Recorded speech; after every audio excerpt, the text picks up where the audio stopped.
Bonjour tout le monde et bienvenue à ce top 10, le top 10 de mes jeux préférés de tous les temps, des temps modernes, là, des temps d'aujourd'hui, pas de hier. Ben oui, hier c'était le même top, je l'ai fait hier mon top, mais en tout cas, bref, vous comprenez ce que je veux dire.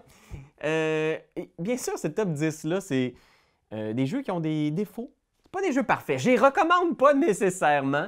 Mais tu sais, comment c'est, hein, les jeux? On a un attachement émotif. On a des souvenirs, des expériences qu'on a vécues dans ces boîtes-là. Puis, c'est ça qui crée le sentiment de préférence. Fait que j'ai pas des souvenirs dans les boîtes, là. C'est juste une expression à dire que j'étais... C'est bien compliqué, ce crise de top-là. En 10e position, on a la seule boîte que j'ai pas physiquement avec moi. Mais c'est El Grande! El Grande, qui est un jeu de contrôle de zone. Alors, ça joue avec des petits cubes ou des petits chevaliers, dépendamment de ton édition. Et le but, c'est de prendre le contrôle de l'Espagne médiévale, quelque chose de même. Et ça, ce gros pion-là, un immense pion qui a l'air d'une poivrière, qui est El Grande, qui va se promener sur la planche et il va imposer des contraintes pour le placement de tes unités. Et tu vas avoir la majorité dans plein de petits territoires. C'est un des meilleurs jeux de placement, pas de placement d'ouvriers, mais c'est vraiment un des meilleurs jeux de contrôle de zone. Et moi, j'adore cette mécanique-là. Et à chaque fois que quelqu'un me dit « Ah, t'aimes ça? Ben, tu devrais essayer The King is Dead » ou « Est-ce que tu as essayé de jouer à Tammany Hall? » Puis à chaque fois que je joue à un autre jeu de contrôle de zone, de majorité, je repense toujours à El Grande, puis je fais « C'est bon, mais c'est pas El Grande. » Il y a même une petite tour dans laquelle tu vas pouvoir placer justement tout au long de la partie des cubes pour avoir une majorité à l'intérieur de la tour. Il y a comme une espèce d'élément de mystère, de mémoire, un petit système de cartes d'action qui est super malin, ultra simple à comprendre. Fait que c'est très, très brillant. El Grande, c'est un grande jeu. En 9e position, on a un autre jeu un peu à la européenne. C'est Orléans. Fait que je le mets juste ici sur El Grande. Ça aussi, ça se fait. Je vais le mettre ici. Orléans, c'est un jeu de bag building. Donc, c'est un jeu dans lequel on a un petit sac, dans lequel on va mettre des jetons qui représentent nos ouvriers. Et à chaque tour, on va piocher nos ouvriers et on va les envoyer faire différents projets pour la ville d'Orléans. Ça a l'air super bureaucratique comme jeu, mais c'est vraiment malin. Puis tu accumules, tu vas recruter des nouveaux employés. Chaque employé a sa spécialité. Et ce que j'adore du jeu, c'est que le plateau, on a nos plateaux individuels, mais on a un plateau central aussi dans lequel on va opérer. Il est super bien expliqué. Tu regardes, puis tu comprends ce que tu peux faire avec tes employés, tes ouvriers. Tu vois c'est quoi les projets, tu vois de quoi tu as besoin. Il y a un code de couleur qui est parfait, qui est génial. Fait que j'aime beaucoup Orléans. Et il y a tout un écosystème autour. Fait qu'il y a des extensions dans lesquelles il y a des versions coopératives. Il y a un mode campagne. Puis on a joué à ça, là, puis on a eu beaucoup de plaisir. Le mode coop est très intéressant. Il amène des nouvelles idées. Puis là, il y a même un roll and write de Orléans avec Jeanne d'Arc. Hey, Jeanne d'Arc, c'est-tu mon personnage préféré, tu penses? Je l'aime, Jeanne d'Arc. Écoute, j'ai pas de sentiment fort par rapport à Jeanne d'Arc, mais je suis content qu'il y ait un roll and write de Jeanne d'Arc. Je suis content pour elle. Numéro 8, on a Chinatown. Fait que Chinatown, c'est vraiment un jeu de négociation, un jeu de... Il y a un peu de contrôle de zone aussi là-dedans. C'est un peu comme un quartier de ville et tu hérites en début de partie de certains lots, des lots clés. Fait que, mettons, tu as A1, B2, quelque chose de même. C'est des numéros, je pense. Et là, avec ces terrains-là que tu vas accumuler, tu vas pouvoir construire des entreprises. Puis tes business, tu veux qu'ils soient tous collés d'un même type pour qu'elles puissent générer le plus de revenus possible. Fait que si tu as 4, 5, 6 petites tuiles comment dire, une usine de textile ou de resto, bien là, ça va te générer plus de revenus. Fait que tu veux aller collectionner les territoires qui sont adjacents. Mais les autres, les maudits, ça c'est ça le problème quand tu joues à un jeu, c'est que d'autres joueurs, les autres maudits joueurs, eux autres, ils vont aussi avoir hérité des territoires dont tu as besoin. Puis toi, tu as les territoires dont eux, ils ont besoin. Fait que là, c'est genre Monopoly, Catan, toutes les affaires que tu aimes de ces jeux-là, mais en meilleur, dans cette boîte-là, c'est que tu vas devoir négocier, puis tu vas faire « Hey, come on, donne-moi juste le territoire 7 puis 8, puis moi, je te donne le 12 puis le 13! » OK, mets 1 million là-dedans, puis on est down. Fait que là, tu négocies avec l'argent, tout est négociable. C'est vraiment le free-for-all du capitalisme. C'est le fun, c'est simple. C'est presque comptable par moment. Si tu te mets à overthinker le jeu, ça peut devenir vraiment très... on sort nos calculatrices, là. Mais quand on le fait juste pour le plaisir de jeter 1 million sur la table puis de dire je t'achète ça pour 1 million, 1 million 500 000, je te donne 100 000 à chacun des prochains tours jusqu'à la fin de la game, c'est vraiment très, très cool. Si vous avez le goût de vous parler puis de vous crier après Chinatown, moi j'aime ça. 7e position, Hardback. Hardback, c'est un jeu de Tim Fowers, qui s'édite souvent de façon indépendante. Puis moi, c'est mon jeu de mots par excellence. Donc, pendant des années, ça a été Paperback, qui était l'espèce de jeu à l'origine de ce concept-là. C'est un deck building de lettres. Donc, tu as un deck de cartes dans lequel tu as plein de lettres.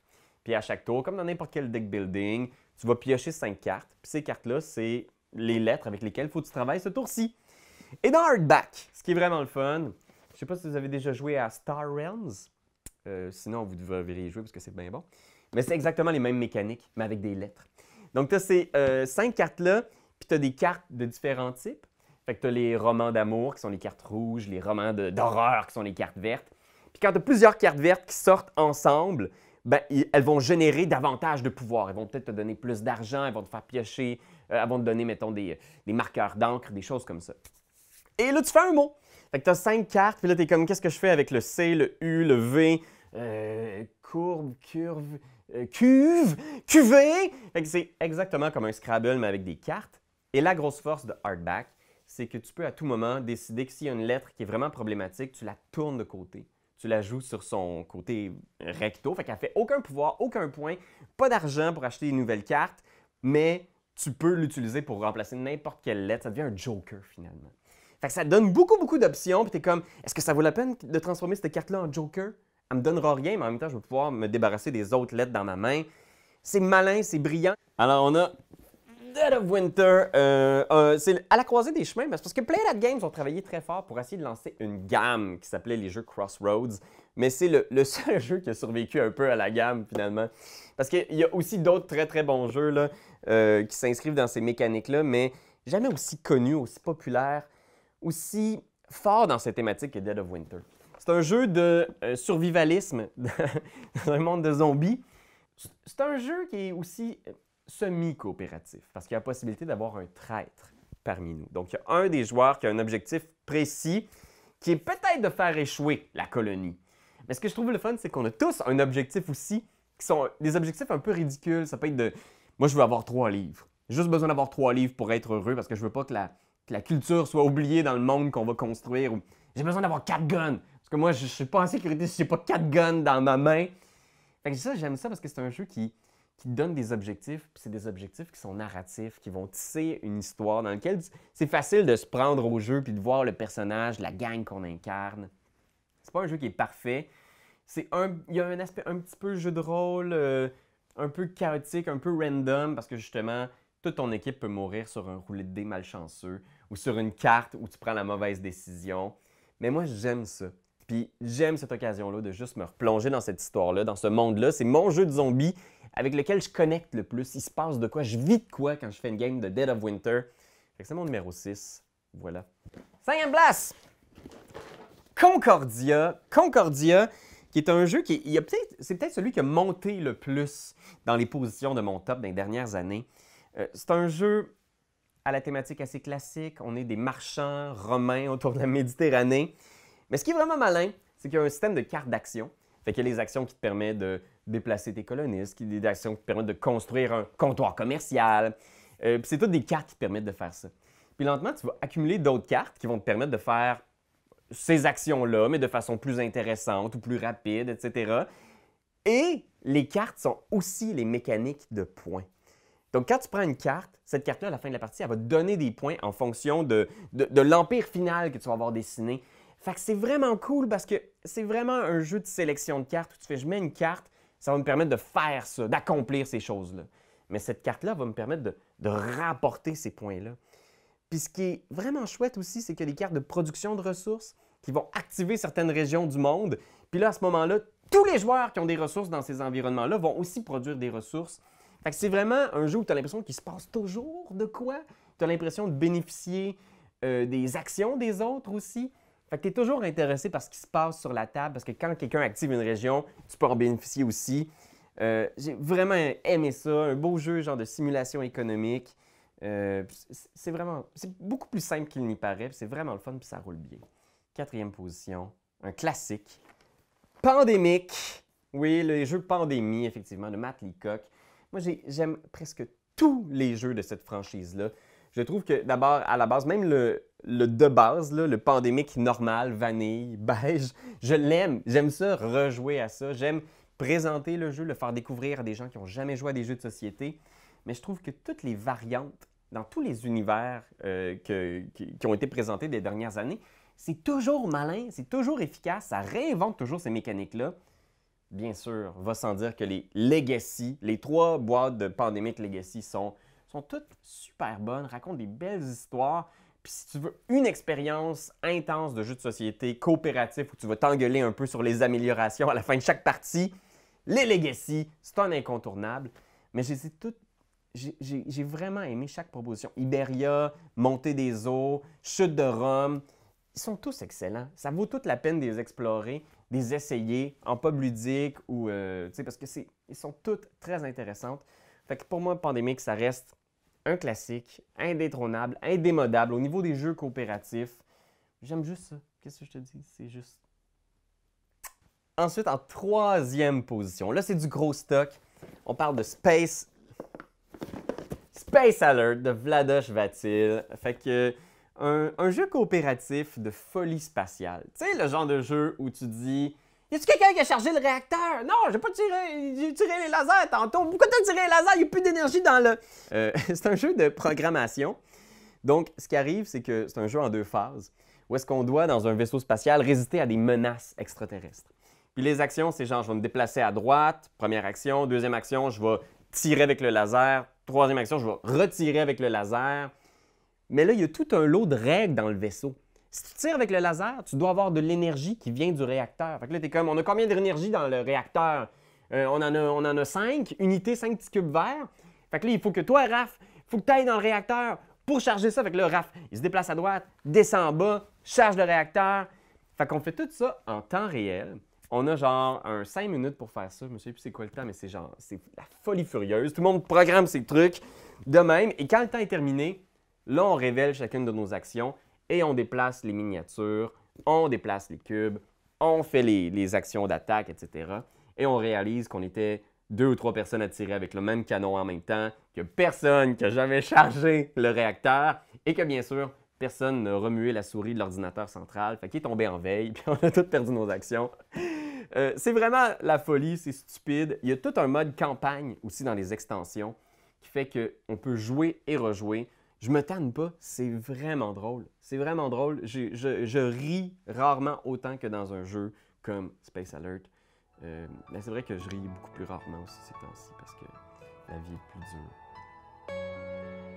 En 2e position, ça a été longtemps mon jeu préféré. C'est le jeu qui m'a fait basculer dans le hobby de façon, disons-le, passionnée, on va dire ça.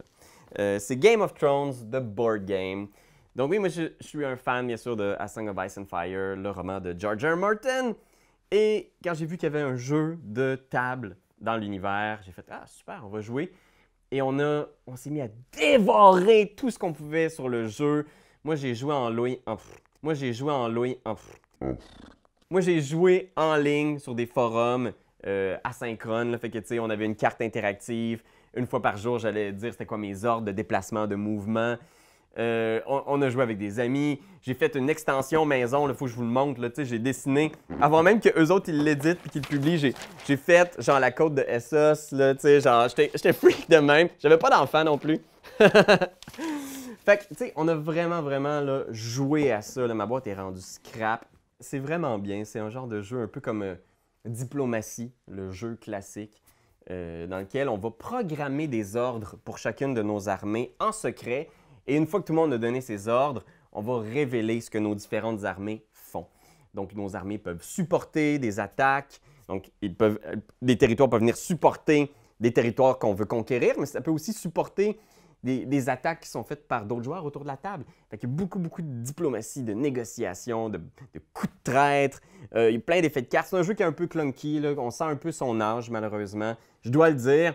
Un peu long aussi. Je pense qu'il y a beaucoup de jeux de conquête qui ont été capables de synthétiser les excellentes idées de Game of Thrones en plus rapide, en plus court, en plus simple. Mais j'ai un attachement émotif, qu'est-ce que tu veux que je te dise? C'est le genre de jeu que je joue facilement encore 2 fois par année. Puis j'ai l'application aussi qui est très bonne. J'aime beaucoup la version digitale. Fait que oui, Game of Thrones, The Board Game. Puis on veut Winds of Winter. George, mais prends ton temps. Je veux pas te stresser avec ça, George. Prends ton temps. Je sais que c'est pas facile d'écrire un livre, mais ce serait le fun.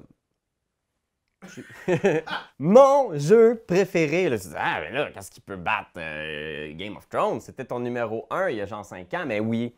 Tu t'en doutes peut-être si tu m'as suivi un peu sur les réseaux sociaux, sur Internet. C'est Arkham Horror, le jeu de cartes. Fait que c'est un jeu coopératif par Fantasy Flight qui se déroule dans l'univers de H.P. Lovecraft, mais ils sont vraiment réappropriés le mythe. C'est beaucoup plus pulp, alors on crée un investigateur. Puis comme dans Magic, par exemple, c'est un jeu de cartes où est-ce qu'on crée notre deck de cartes à l'avance. Ça a l'air de rien comme ça, une toute petite boîte, tu te dis « Oh, cool! » Mais il y a des centaines et des centaines et des centaines d'extensions. C'est un jeu de cartes évolutif. Fait qu'il y a toujours des nouvelles cartes éditées, publiées. Et si tu veux vraiment être à jour sur les histoires, les campagnes, les builds, les constructions de personnages que tu peux faire, ben tu n'as pas le choix un peu de te lancer, de mettre ton doigt dans l'engrenage, puis ça peut devenir très dispendieux, ça peut devenir un peu obsédant comme jeu aussi. Et on a fait quelques vidéos parce qu'on était tellement obsédés par l'idée qu'on a fait une série qui s'appelle le Journal d'Arkham, où je parle un peu de mes investigateurs préférés, de mes trucs. Pour commencer, on va le mettre à jour parce qu'il y a eu beaucoup, beaucoup de nouveautés dans le monde Arkham. C'est plus facile que jamais de se lancer dans le jeu parce qu'il y a des nouvelles boîtes dans lesquelles il y a tout ce que tu as besoin pour te lancer dans l'aventure. Fait que c'est pas mal moins dispendieux, pas mal plus accessible, pas mal plus simple. Fait que voilà Internet, c'est le top 10 de mes jeux préférés. Pour l'instant, je vais aussi mettre dans la description aussi là, du vidéo un lien pour notre Patreon où tu vas trouver mon top 100. Ben oui, j'ai fait un top 100, toi. Écoute, un top 100 de tous mes jeux préférés. Il y a beaucoup de stock là-dedans. Si j'en refais un cette année, je vais essayer qu'il soit plus bref que celui de l'an dernier. Il était quand même quasiment 4 heures, celui que j'ai fait l'an dernier. Ça a bougé pas mal, fait que... En tout cas, lien dans la description. Merci Internet. Puis toi, c'est quoi tes jeux préférés? N'hésite pas à le partager parce que un top 10 comme ça, là, des jeux qui nous font vibrer, là, ça nous permet de découvrir des affaires, de partager cette passion-là. Fait que, oui. Bye! C'est toi de trouver l'épisode de jour du Popoche? Sonne la cloche! Sonne la cloche! On parle de jeu, like-nous, commande, suis-nous, ouais! Sonne la cloche! Sonne la cloche! Partage à tes amis, partage à ta mamie, Oh, ouais! ouais, Sonne la cloche! Sonne la cloche! Comment ton ouais, fais-le mon kiki! Sonne la cloche! Sonne la cloche! Sonne la cloche comme quand Jésus a sonné à la porte pour aller souper chez Zachée!